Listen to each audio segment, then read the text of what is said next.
Halo, selamat siang. Salam 123. Yes, yes, yes. Welcome back to my channel Indra 64. Kiranya kalian diberikan kesehatan dan diberikan rezeki dan tentunya bisnis Bapak Ibu, orderan yang banyak sebagai sales dimanapun kalian berada. Kiranya kalian apa yang kalian minta dipenuhi sesuai dengan kebutuhan kalian masing-masing. Terima kasih yang sudah subscribe, yang sudah nonton channel saya Indra 64. Kiranya tetap dukung saya terus supaya saya bisa memberikan konten-konten yang bermanfaat, dan jangan lupa di notifikasi kiranya kalian bisa melihat konten-konten saya berikutnya. Oke, hari ini kita mau bicara tentang sales. Jadi sales tuh harus bohong. Kenapa? Ada beberapa hal ketika Anda bekerja sebagai sales, tentunya Anda harus berbohong. Berbohong bukan berarti merugikan perusahaan. Berbohong untuk kepentingan perusahaan. Belajar dari pengalaman saya ketika saya bekerja di suatu perusahaan di Nokia, tentunya waktu itu ada beberapa pelanggan saya meminta produk yang paling laku, fast moving. Jadi bagaimana ketika Anda menghadapi pelanggan tersebut? Maaf, dalam arti kata, dia meminta produk yang laku keras. Yang tidak laku dia tidak mau ambil, teman-teman. Jadi ketika Anda sebagai sales, Anda harus mengatur strategi bahwa produk tersebut, barang tersebut sudah habis. Karena pelangganan kita bukan pemilik toko tersebut, ya. Pelanggan kita banyak yang harus kita alokasikan barang-barangnya. Dan pada saat itu ketika dia tentunya mungkin dia sudah akrab sama salesnya, mungkin dia datang ke suatu ruangan atau ke depo, dia melihat barang-barang mana tentunya yang laku yang dia ambil, yang tidak laku dia tidak ambil. Dan pada waktu itu saya pernah melihat barang yang laku saya taruh di bawah. Tentunya barang masuk kan banyak waktu zaman Nokia. Jadi ketika barang masuk di gudang, saya taruh barang yang fast moving taruh di bawah. Jadi seakan-akan barang itu yang tidak laku. Dan ketika beliau cek, tentunya alokasi barang yang laku itu mungkin cuma 1 dus atau 2 dus. Di luar itu kita tidak bisa lakukan apa-apa karena memang barang alokasinya memang tidak ada. Nah, dari situ saya bisa melihat bahwa karakter toko tersebut adalah ingin mengorder atau membeli barang yang laku saja. Barang yang tidak laku mereka tidak ambil. Tentunya itu seperti itu. Tetapi ada beberapa toko, customer, pelanggan atau pemilik toko yang lain karakternya beda-beda. Dalam arti kata, ketika dia meminta barang yang laku, tetapi saya memberikan dia barang yang tidak laku. Tentunya mungkin slow moving, yang dalam arti kata mungkin 1 atau 2 unit, 3 unit saya bisa kirim ke pemilik toko yang lainnya. Dengan cara seperti apa? Tentunya bukan langsung seperti bawa dus terbuka, tidak. Tentunya kita harus sebagai sales harus memiliki cara untuk bagaimana supaya toko tersebut yang biasanya mengambil produk yang laku tidak tahu bahwa saya kirim barang ke toko yang lain. Tentunya saya memiliki mungkin ada dus, saya dilakban, dibungkus, tentunya ada pakai plastik, saya ikat di lakban yang rapi supaya tidak ketahuan sama pemilik toko. Dan ketika pengiriman barang tentunya langsung ke pemilik toko yang lain, langsung ke dalamnya supaya tidak kelihatan sama orang, sama customer, tentunya sama pemilik toko yang lainnya, dan dikira bahwa produk yang laku cuma dia saja yang jual, orang lain tidak boleh jual. Nah, ada beberapa pemilik toko yang egois seperti itu tentunya. Jadi sebagai sales kita harus pintar-pintar mengambil langkah-langkah strategi supaya barang yang laku yang biasa pemilik toko lainnya mengambil barang itu kita bagi rata, tidak ada diskriminasi. Ya, mungkin pemilik toko yang barusan yang saya cerita tadi mungkin dia ambil barang yang laku saja, ya tidak apa-apa. Next berikutnya kita tidak bisa lakukan hal itu lagi karena itu tentunya pemilik toko yang lainnya mungkin akan dirugikan karena mereka mengambil barang yang slow moving, yang toko yang lain tidak mau ambil barang yang slow moving. Dari situ kita bisa atur strategi bahwa sesungguhnya ada beberapa macam karakter toko yang harus kita bohongin tentunya.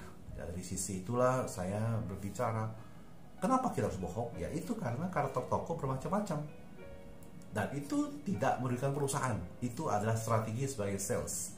Dan dari situ tentunya ada beberapa hal yang menjadi pertimbangan saya ketika saya melakukan hal itu. ketika barang yang pemilik toko yang mengambil barang fast moving, tentunya barang slow moving siapa yang jual.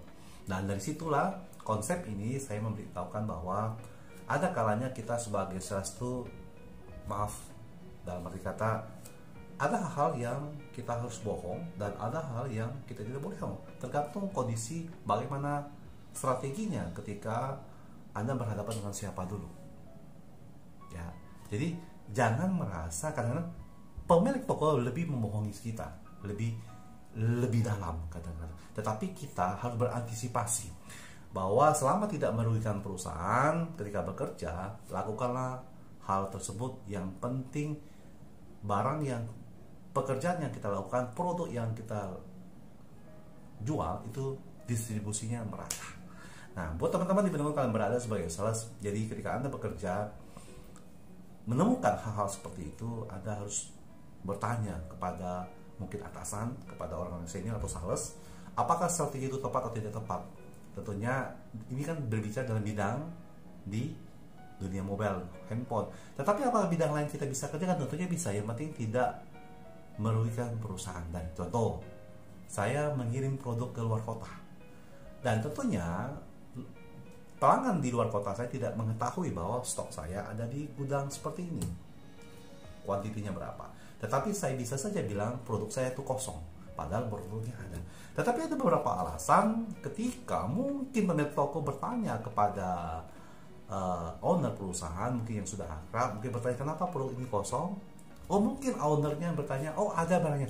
Saya sebagai orang bekerja, saya akan bisa bertanggung jawab menjelaskan kepada pemilik owner bahwa maaf kata Pak, Bu, sesuai dengan aturan seperti ini alasan saya.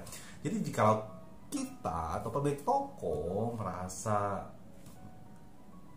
kenapa owner pemilik toko perusahaan berbicara ada stok, kenapa kamu berbicara tidak ada stok? Nah, hal itu saya harus jelaskan. Sesungguhnya maaf kata Pak, Bu, dengan aturan seperti ini sebenarnya memang barang itu ada, tetapi ada beberapa alasan-alasan dari manajemen.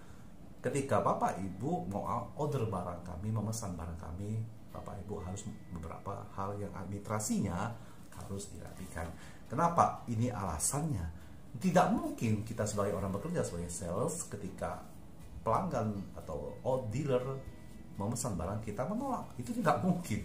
Tetapi ada beberapa alasan manajemen, tentunya beberapa dari sisi accounting, dari sisi manajemen yang lain, pemilik perusahaan menilai bahwa kita ada beberapa hal yang tentunya kita mungkin manfaat administrasinya dari sisi piutang atau dari sisi yang lain terlalu lama. Dari situlah sesungguhnya kita sebagai sales tidak berhak untuk tidak memberi produk, kita tidak menjual produk kepada pemilik toko. Tetapi dengan pertimbangan manajemen, tentunya hal itulah yang menjadi hal kita harus mengatakan kita harus berbohong. Itu memang tampil apa adanya dan kita tidak merugikan perusahaan. Dan disitulah yang saya mau katakan, berbohong boleh, sales berbohong boleh, yang penting tidak merugikan perusahaan. Ketika Anda merugikan perusahaan, itu biasanya berbohong, berarti ada melakukan punishment, ada sanksinya ketika Anda berbohong merugikan perusahaan. Tetapi di sini saya berbohong, kita berbohong, atau mungkin saya berbohong tidak merugikan perusahaan. Dari sisi apa? Dari sisi produk yang saya jual. Ketika pemilik toko yang lain mengambil produk saya yang fast moving, saya bilang tidak ada lagi, padahal produk fast moving saya masih ada. Tetapi bagaimana ketika yang slow movingnya kalau tidak diambil? Nah, itu kan ada, kita memiliki strategi sebagai salesman.